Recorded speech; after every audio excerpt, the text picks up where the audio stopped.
Vous écoutez La Gauchiste du fond du rang.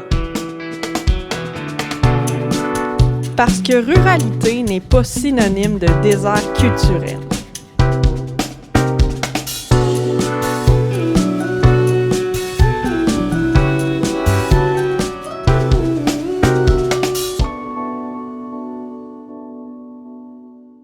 Bonjour et bienvenue à ce nouvel épisode du balado La Gauchiste du fond du rang. Aujourd'hui, j'ai le plaisir de recevoir Sabrina Duprat de la Chasse-Galerie et Guillaume Denomé du Bal-Masquis à Saint-Gabriel. Chasse-Galerie aussi à Lavaltrie, il faut que je le mentionne. Donc, 2 lieux de diffusion culturelle dans la Naudière, mais qui ont des histoires puis des vies complètement différentes. Puis j'avais le goût qu'on se retrouve aujourd'hui pour confronter un peu nos perceptions, puis la réalité aussi de ce qui est la diffusion des arts en milieu rural ou semi-urbain, dans le cas de la Chasse-Galerie.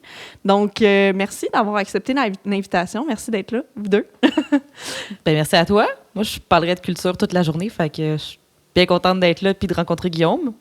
Excellent. Ben, c'est pareil, Sabrina, Amélie, c'est un plaisir d'être là, de parler d'art, de culture, de diffusion dans notre belle région de la Naudière, puis plus dans le nord de la Naudière. C'est génial, merci de l'invitation. Ben, ça me fait grand plaisir. Merci à vous d'avoir accepté. Peut-être que je partirais en vous lançant une question toute simple. Peut-être juste nous présenter le lieu dans lequel vous vous impliquez, que ce soit comme salarié ou comme bénévole, en insistant, si vous le voulez, aussi sur le fait que ben, vous êtes 2 coopératives de solidarité. Je pense que ça vaut la peine de le mentionner. Donc, vous faites partie du grand mouvement de l'économie sociale. Donc, pourquoi avoir choisi ce modèle-là en particulier pour vos lieux de diffusion? Bien, j'imagine... Dans le cas de la Chasse-Galerie, Sabrina, c'est pas toi qui as décidé ça, mais quand même, ça fait partie de votre histoire. Fait que présentez-nous un peu comment c'est né vos projets. Aussi, la Chasse-Galerie, c'est plus vieux aussi que le Bal-Masquis. Fait qu'on va pouvoir déjà là comparer un peu les expériences. Peut-être, je commence avec toi, Sabrina? On va y aller chronologiquement. Ben oui, On c'est va avoir ça. le respect du lieu aîné entre les deux. That's it! Ben, la Chasse-Galerie a été fondée il y a maintenant 20 ans. Là. On va essayer de fêter nos 20 ans. C'est une coopérative de solidarité, comme tu l'as dit, qui a été fondée par Jean-Sébastien Martin puis Simon Roy, parce qu'il y avait vraiment un besoin local. Au début, ils se sont mis à faire comme des petits festivals punk, des événements ponctuels, puis ça a vraiment fonctionné. Ils se sont associés avec la ville, avec des jardins, avec des partenaires locaux, puis ils ont juste retapé la vieille grange, ils ont fait des shows là-dedans. À un moment donné, ça marchait, ça continuait, puis ça a vraiment rempli un besoin qu'il y avait. En 2019, quand la vieille grange a passé au feu, on a perdu notre lieu de diffusion, donc la ville a mis l'église à notre disposition. Depuis, on a aussi converti un garage en salle de spectacle. Donc là, on travaille, c'est ça, vraiment étroitement avec la ville puis d'autres partenaires, puis on opère les 2 salles de spectacle. Puis vous avez aussi l'été les événements rythmés courants. Est-ce que c'est plus la ville qui l'organise ou c'est aussi la Chasse-Galerie? C'est une coproduction. Fait que c'est vraiment les 2. C'est sûr que c'est nous qui faisons la direction artistique, la technique, les communications, le bar aussi, l'accueil des artistes. Fait que c'est beaucoup de nous qui sommes sur le terrain, mais on a un gros coup de main aussi, beaucoup de bras qui viennent aider avec la ville. Puis ces événements-là, ils s'inscrivent vraiment dans notre mandat d'accessibilité culturelle, puis dans le mandat de base de la Chasse-Galerie, qui est d'amener des spectacles de très grande qualité à des gens qui... C'est ça, nous, on est quand même à un bon 25 minutes des autres salles, d'autres diffuseurs. Fait que ça vient vraiment répondre à un besoin, parce que sinon, ça serait un petit peu plate. Nos soirées seraient plates. Je comprends absolument. Peut-être 2 questions complémentaires avant de passer au Bal-Masquis. Vous avez beaucoup fait votre marque en faisant découvrir des artistes émergents. Est-ce que ça fait encore partie de l'essence de la Chasse-Galerie? Je sens que oui. Ben, je vais commencer par ça. On ira plus loin après. Ouais. Ben oui, ça en fait vraiment partie, parce que c'est sûr que nous, on est des passionnés de musique, puis tout ce qu'on veut, c'est faire découvrir des nouveaux artistes sur lesquels on trippe. Le fait qu'on a longtemps eu une salle à petite jauge, puis que là, on a une salle à petite jauge à nouveau avec le garage, bien, ça nous permet d'organiser ces événements-là, puis que ça soit comme plus réaliste, là, de faire des petits shows, puis de présenter des artistes émergents. Puis dans tout ce qu'on fait aussi, là, comme dans nos événements extérieurs aussi, ben, de mettre des premières parties émergentes, de les faire découvrir, c'est super important pour nous. Fait que oui, tu sais, on a toujours voulu se positionner comme un joueur important dans l'industrie, puis un soutien vraiment pour les artistes. C'est vraiment une place où ils peuvent venir, mettons, roder des petits shows pour des humoristes qui commencent ou plus établis, puis aussi juste présenter, se faire découvrir du public pour des artistes émergents en musique.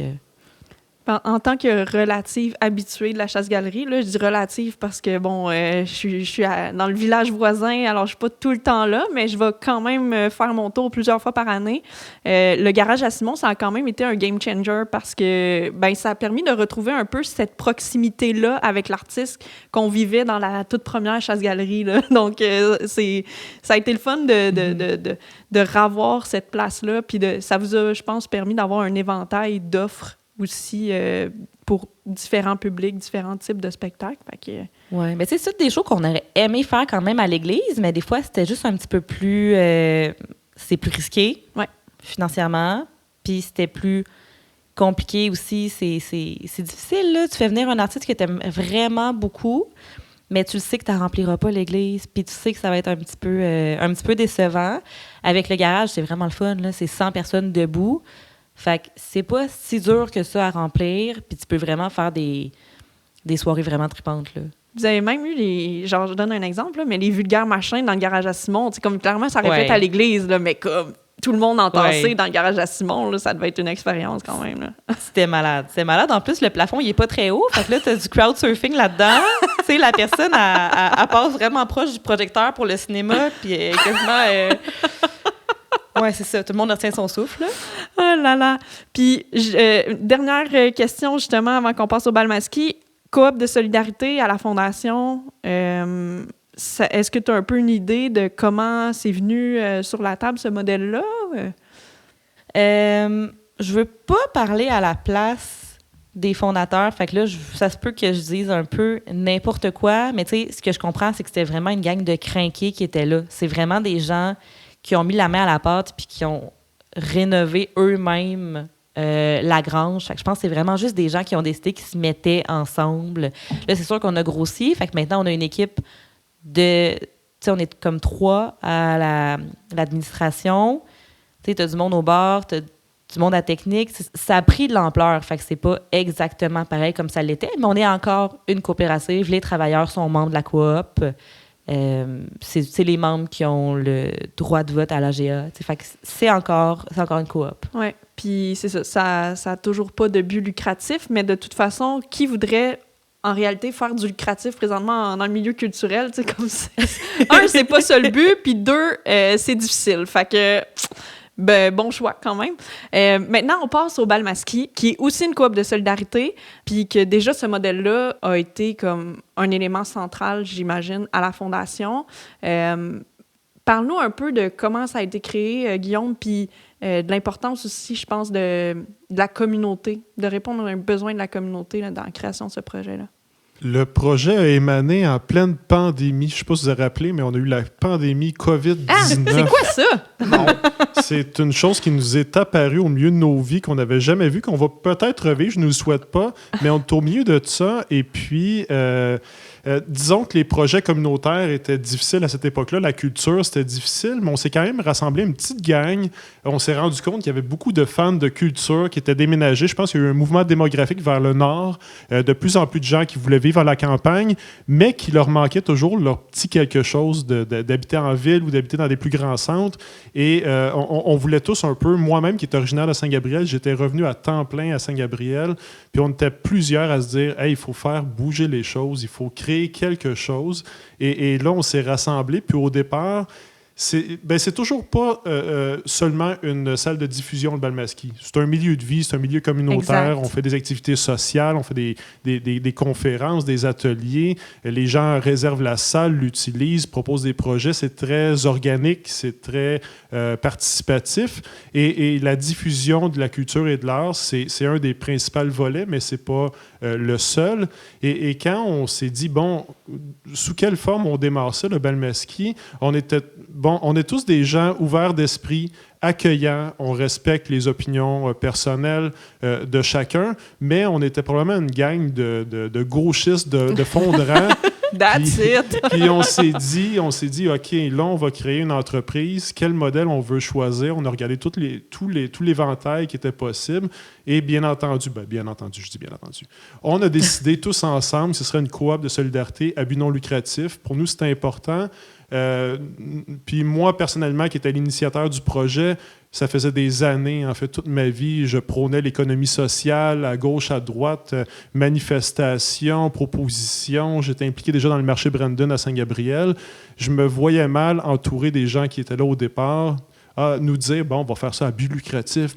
Non, c'était... On va s'en mettre plein les poches. Mais c'était une évidence qu'on allait faire un projet collectif à but non lucratif. Puis on a foncé là-dedans pour démarrer le projet. En 2022, la vie recommençait, mais c'était encore un peu incertain. Et même, je me rappelle que notre première activité, c'était une conférence sur Félix le Beluga. Le beluga qui était retrouvé à Saint-Félix-de-Valois, qui date de l'ère du lac Champlain, du retrait des eaux. Il y a une agricultrice qui a trouvé un beluga dans sa terre dans les dernières années. Puis on a fait une conférence là-dessus. Et je me rappelle que la moitié des gens avaient un masque.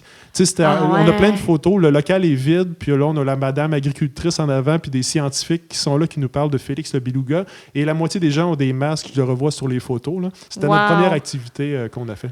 Puis depuis ce temps-là, ben là, le projet a beaucoup évolué. Puis justement, tu as insisté sur le volet, tu sais, que c'est un milieu de vie. C'est vraiment un lieu qui appartient à la communauté.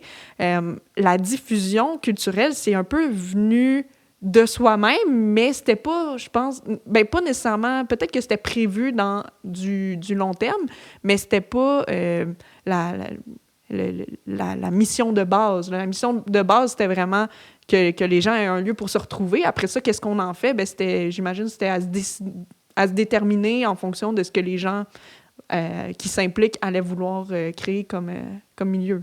Un peu des deux? Ben, je vais rectifier un peu. Non, je fais des blagues. Non, mais rectifie, s'il te plaît. C'était quand même au départ, c'était notamment dans la mission, dès le départ, d'être un lieu de diffusion culturelle. Fait que ça, c'était dès le départ, mais dans la mission est super longue. Là, quand on la lit, il y a plein de choses, dont diffusion culturelle. Est-ce qu'on avait prévu qu'il y en aurait autant à ce degré-là d'implication? Je me rappelle plus trop, mais c'était quand même une chose importante dès le départ qu'on fasse vivre la culture, l'art à Saint-Gabriel, parce qu'on va se le dire, on a eu plusieurs décennies difficiles à Saint-Gabriel, municipalité, secteur considéré dévitalisé pendant des années de temps. Moi, j'ai grandi à Saint-Gabriel dans ce désert culturel là, et vraiment là, c'était de renverser la tendance, de faire vivre la culture chez nous. Puis bien entendu, on va encore à la Chasse-Galerie, on va encore à Joliette, à Montréal, à Trois-Rivières, à Québec. Les gens du Balmaski, on se déplace encore, on va dans des festivals, on croise d'autres gens, mais on voulait aussi que chez nous, il se passe de quoi, puis non seulement qu'il se passe de quoi, mais des choses de qualité. Puis on se disait, c'est pas parce qu'on est en milieu un peu éloigné qu'on n'aura pas les meilleurs musiciens, les meilleurs artistes chez nous. Pour nous, il n'y a pas de compromis. Bien sûr, il y a de la place pour la musique émergente, les gens, les talents locaux, on met ça aussi de l'avant, mais on a un volet vraiment on veut faire venir les meilleurs chez nous, parmi la crème de la crème du Québec, et puis on voulait le faire vivre aux gens de chez nous sans se dire, ben on est loin, on mérite pas ça. Non, on mérite ça à Saint-Gabriel. Ben, tu sais, je me dis en même temps, il y a des artistes qui vont virer sa Côte-Nord jusqu'au bout de la Gaspésie, en Abitibi, fait que pourquoi pas à Saint-Gabriel de Brandon? C'est pas quand même si loin non plus. Puis peut-être, je pense que ce qui a amené ma confusion, c'est que, en fait, le Balmaski, ça a vécu une croissance fulgurante, là. si je peux utiliser ce terme maudit de la croissance.